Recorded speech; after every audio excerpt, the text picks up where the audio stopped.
As far as being loaded up, there is a very sinister connotation there.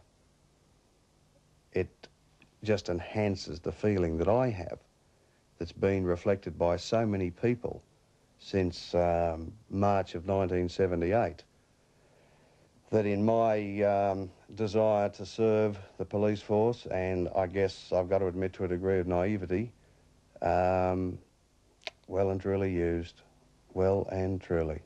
Not only me, but my family, because they suffered with me. And that's when I start to get a little bit pissed off. Even the Crown prosecutor was demanding an explanation. He was particularly concerned about suggestions that Thomas had concealed the reward negotiations because he had planned to take a share of the final payout, an allegation which Thomas strongly denied. For the police and the government departments that were implicated in the fiasco, the court proceedings became a last-ditch attempt to uncover some evidence which could be used to vindicate their involvement. Against the limited facilities of the defence lawyers and the clients they represented, the prosecution had seemingly unlimited access to the resources of the Commonwealth Police, administrative services, Social Security, the Attorney-General's Department, the Crown Solicitors, Finance and Treasury, the Department of Health, including Medibank, and the Department of Transport. The prosecution had a computer to log and correlate the 4 years of court transcripts. Until the time of the final address, the defence did not have access to this resource. Evidence was being bulk tendered as the case expanded to juggernaut proportions. Unlike some of the doctors, Dr. Anthony Dinnan did not have a medical defence union that would meet his legal costs. So he represented himself in court for more days than any other defendant in English legal history. Well, one of the advantages, in fact the unique singular advantage of representing yourself, is that you are privy to the information which normally is only available to lawyers. So I could find firsthand what the prosecution's case consisted of, and it was a bit like the story of the emperor who had no clothes. I was aware for week after week, month after month, year after year, that the prosecution's case was threadbare and virtually non-existent. But the outside community, of course, had no knowledge of that, and because the matter was sub judice, there was very little I could do but sit in court and watch it go on day after day. The incredible irony of this case was the fact that by the end of the case, about 95% of these people had their Social Security benefits reinstated, and they were found to be eligible by the Department of Social Security, yet the police were prosecuting, saying that they weren't entitled, when in fact the Department of Social Security said they were entitled. By now the government was looking ridiculous. The case had been grinding on for some 4 years. Many charges had been dropped, and still no one had been committed to trial.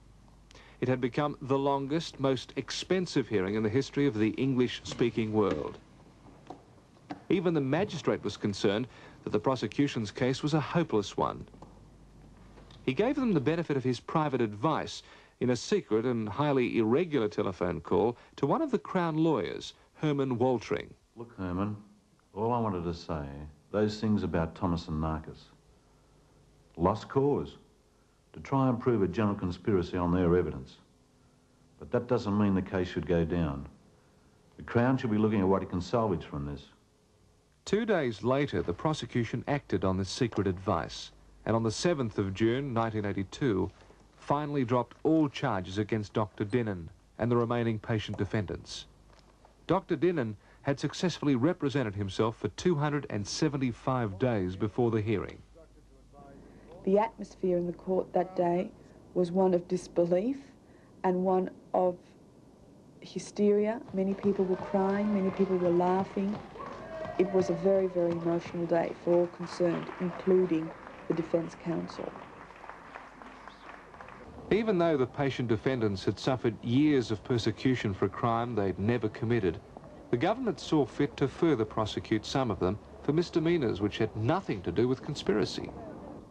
Well, out of the original over 1,000 people who were said to be involved in this, only something like 3% were ultimately charged with specific offences, and I represented a number of those. The vast majority were entirely trivial offences.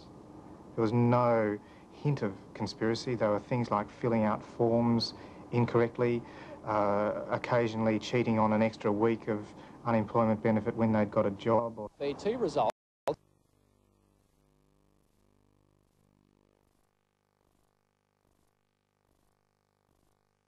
Proposed to take any action against Inspector Thomas in relation to the matters that had been uncovered. In 1983, not long after the Labor Party won office, the government admitted that all the prosecutions had been conducted or commenced with want of due care. A royal commission was established to assess the compensation payable to those patients who had been unjustly prosecuted. Even though the conspiracy charges against Dr. Dinnan and the patients had been dropped, the magistrate continued prosecutions against the 4 remaining doctors. The prosecution of the doctors continued for another 2 years, until one of the defence lawyers discovered information which revealed the magistrate's improper phone calls. These calls were such serious breaches of justice that the impartiality of the whole case was called into question. The proceedings were set aside. The real cost of the so-called Greek conspiracy case will probably never be revealed. It has been estimated at $100 million. The cost in terms of human suffering is incalculable. Finally, 8 years after the arrests, the charges against the doctors were officially dropped. They joined their patients in the compensation assessment. The case was over.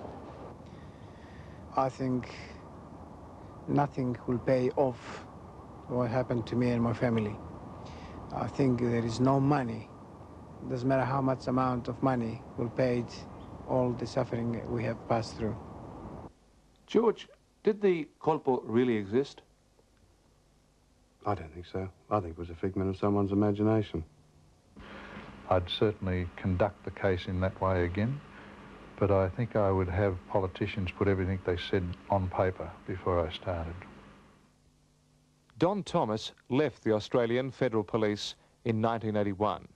Ironically, he was granted a police invalid pension and has since been practising as a barrister in Sydney. The real Chrisnakis commutes between Sydney and Athens. He's still hopeful of a reward payout from the Australian government. He's had a hair transplant and he's in hiding.